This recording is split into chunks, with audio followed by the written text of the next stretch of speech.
this video, we're taking a look at two major key issue comics that I think have some room for growth. They recently sold through my site, and I thought, really? That is the current price of that book? And every single book on this list is books that have major swings, meaning that there are opportunities at auctions where you might be able to get 20, 30% off the fair market value and have instant equity in a major key issue comic. But before we hop into it, we have a brand new giveaway here on the YouTube channel. If you subscribe, comment, and like, you're entered to win a Del Auto and a Todd McFarlane Spidey. And if you head over to brycecomics.com and sign up for the newsletter, you're entered to win a Del Auto and Todd McFarlane Spidey over there as well for the month of June. And I just updated the clearance section to 25% off. You just add it to your cart and the discount automatically applies. We've got First Miles Morales, a really rare Todd McFarlane right there. First Red Hulk, 25% off.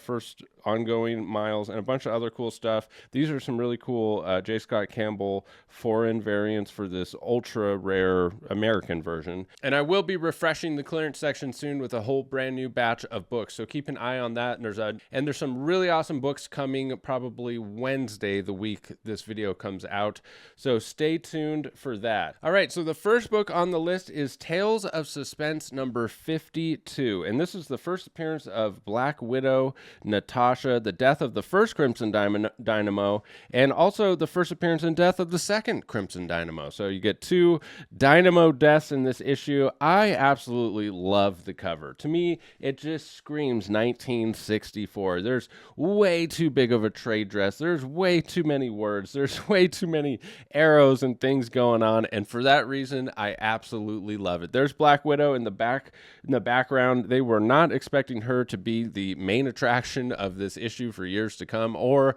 a blockbuster hit for that matter. They were more focused on killing off two Crimson Dynamos, and just imagine if this cover had like a J. Scott Campbell-esque Black Widow in all of her glory front and center, but I would not change it. It's 1964. This is what they were leaning into. They were not leaning into J. Scott Campbell-esque covers back then, and I wouldn't change anything about it. I like it. Some people say it leaves something to be desired, but this book is an interesting book. It's a PC book for me. I will absolutely have this book one day in the PC, but I think I would like a really high-grade copy, and in the meantime, you know, low-grade copies come through, and I'm able to enjoy them for that reason. It's a weird book in the sense that those super high-grade copies are still outrageously expensive. Like if you get to like a 8.5 or a 9.0, look at the 9.0 last sale was $7,200. It's just super, super rare in high grade, but once you get down to like the 7.0 and below, you're looking at like $1,300. And I know that $1,300 is still a lot of money, but you drop down to like the 4.0, 4.5 range, and you have sales consistently under $500. Look, there's a sale for $426, $425, $435, $416, and that's a respectable presenting copy, a 4.0 for the first appearance of a major MCU character. So I just thought that, man, this is a great time to pick up this book if you're at all interested in the character. And one thing that was really funny when I was doing this is I typed in Tales 52, and that came up. And then look at this book that I've never seen before that was underneath it, Weird War Tales number 52. Look at this cover, an incredible skull cover. You got a Nazi fighting on the cover here, and I thought, whoa, I've never even seen that before. And so I just thought, man, that's kind of a cool book. And I went over and checked out eBay, and you can get a copy for $7 on eBay of this really awesome Weird War Tales. It's got that cool trade dress with the bodies lined up in the trade dress. It's just such a cool cover. I thought, man, never seen that before. Come over here to GPA. A 9.8 of that book sold for $336. I would imagine there's only a handful of them. Sure enough, only 3 9.8s on the census. Dare I say undervalued on this one? I don't know. There's just not that many of them. Not on a lot of people's radar, and a cool book. It's slippery slope with comics, people. You get to looking up stuff on Key Collector. Next thing you know, there's a dozen books that are on your search list. Next on the list, we have Strange Tales number 110. Also, a phenomenal cover in all of its glory. Now, this is definitely one of the blue chip keys that gets the most hate for the cover with everything that's going on, but I just love it. You got Paste Pot Pete here just in all of his glory. This is the first appearance of Doctor Strange. It's also the first appearance of the Ancient One. It's the first appearance of Wong and the first cameo appearance of Nightmare. And when I saw that, look at this, a 2.0 just sold on Heritage for $750. And this is probably the cheapest I've seen a 2.0 go for of any major MCU character in a long time. And this is what I mean by just a good deal. I think fair market value for this book is easily justifiable at $1,100. And so somebody picked it up for $750. And that's what I mean, that there are just crazy deals out there. And I've always really enjoyed Doctor Strange. This is also a PC book for me. I've always really loved the movies and stuff. Another one where the super high grade copies are exceedingly rare, but relatively affordable as far as everything is relative, right? You know, relative to other major MCU characters. If you wanted a 7.5 of the first Iron Man, that's probably going to cost you $30,000 or more. So only $5,000 for Doctor Strange.